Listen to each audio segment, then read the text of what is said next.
Bagaimana persisnya NLP dapat digunakan dalam dunia kesehatan? Yang pertama, di ranah pengobatan atau terapi.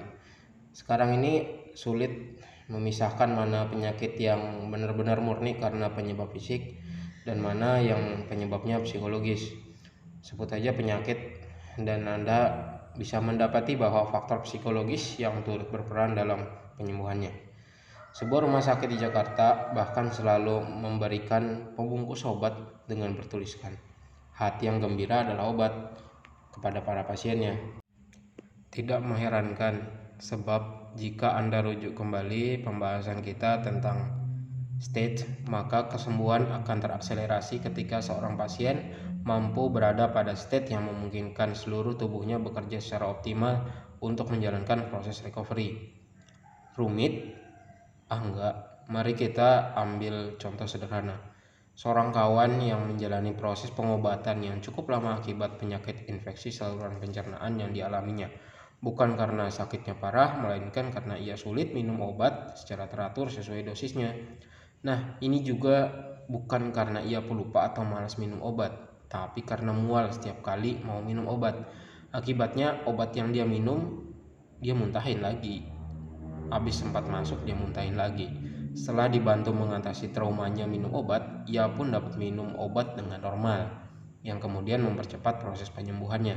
Ibarat jalan tol, state sembuh menyediakan jalan yang lancar bagi berbagai nutrisi untuk menempati tempat sebagaimana mestinya. Nah, apa yang terjadi kalau jalan tol yang lapang itu lalu ditempati oleh kendaraan yang berhenti seenaknya? Tentu macet, bukan? Demikianlah yang terjadi pada proses terapi.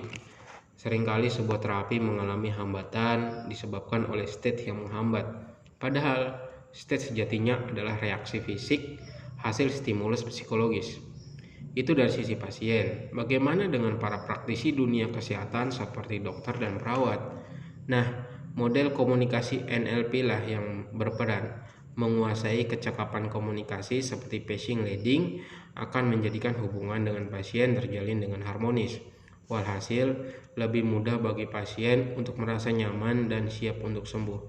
Sementara keahlian linguistik jelas ampuh sekali untuk menstimulasi state sembuh pada pasien secara alamiah dalam bentuk percakapan biasa. Dalam konteks tertentu, ketika pasien rupanya familiar dengan model-model intervensi psikologis, hipnotis formal dapat digunakan untuk membantu pasien merasa rileks, segar, bahkan mengurangi atau menghilangkan rasa sakit atau yang bisa kita sebut analgesia dan anestesia. Jika terapi dengan obat sudah tidak efektif lagi, juga guna menghindari efek samping yang mungkin muncul dari obat-obatan.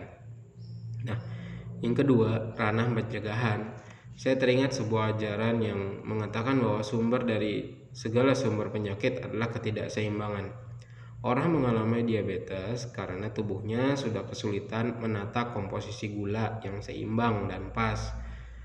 Dan mengapa sang tubuh kesulitan? Karena alat pengaturnya sudah error atau dol. Dan mengapa pula alat pengaturnya error?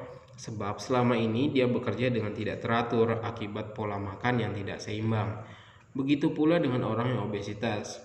Jelas, selama bertahun-tahun ia memakan makanan dengan jumlah yang jauh melebihi kapasitas yang diperlukan tubuhnya. Karena alarm rasa kenyang sering diabaikan, maka kerjanya pun tidak lagi maksimal sesuai dengan kapasitas asli tubuh. Demikian terus ia menyesuaikan diri sampai akhirnya ia baru menyala setelah selesai makan 5 porsi. Walhasil makanan yang masuk jauh lebih besar daripada yang dia keluarkan. Tubuh kita sebenarnya sudah diciptakan dengan begitu sempurna. Ia selalu memunculkan peringatan setiap kali terjadi kondisi tidak seimbang. Penyakit mulai muncul ketika peringatan tersebut diabaikan. Nah, menggunakan NLP, Anda dapat menjalin komunikasi yang sempat kurang lancar dengan berbagai alarm dalam tubuh Anda. Model dan teknik seperti 6 steps reframing sangat cocok dengan kondisi ini. Saya terbiasa berdialog dengan tubuh saya setiap kali akan istirahat seusai menjalani hari yang melelahkan. Di dalam dialog tersebut, Saya mengucapkan terima kasih pada tubuh yang telah bekerja dengan baik, sekaligus mempersilahkan unconscious untuk mengatur segala sesuatunya sehingga tubuh dapat beristirahat dengan optimal dan bangun dengan stamina yang pulih seperti sedia kala. Lebih jauh, Anda dapat mendesain sebuah mekanisme otomatis sehingga tubuh, pikiran, perasaan Anda saling bahu-membahu menjaga kondisi keseimbangan tanpa perlu Anda lakukan secara sadar. Caranya dengan mendesain belief dan value yang sesuai kondisi kesehatan yang Anda inginkan. Sebagaimana telah kita bahas, belief adalah payung dari berbagai state, dan state adalah payung dari berbagai perilaku. Maka, untuk memastikan kita memiliki perilaku yang membuat kita sehat, makan secukupnya, makan makanan sehat, rajin olahraga, dan lain-lain, kita rancanglah state yang tepat untuk memunculkannya. Dan agar state tersebut dapat bekerja secara otomatis, belieflah kuncinya. Tanyakan, apa yang Anda yakini tentang makanan yang sehat?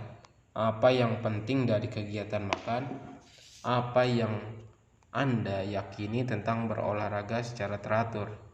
Untuk memahami kondisi saat ini dan merancang belief dan value baru yang sesuai dengan tujuan Anda.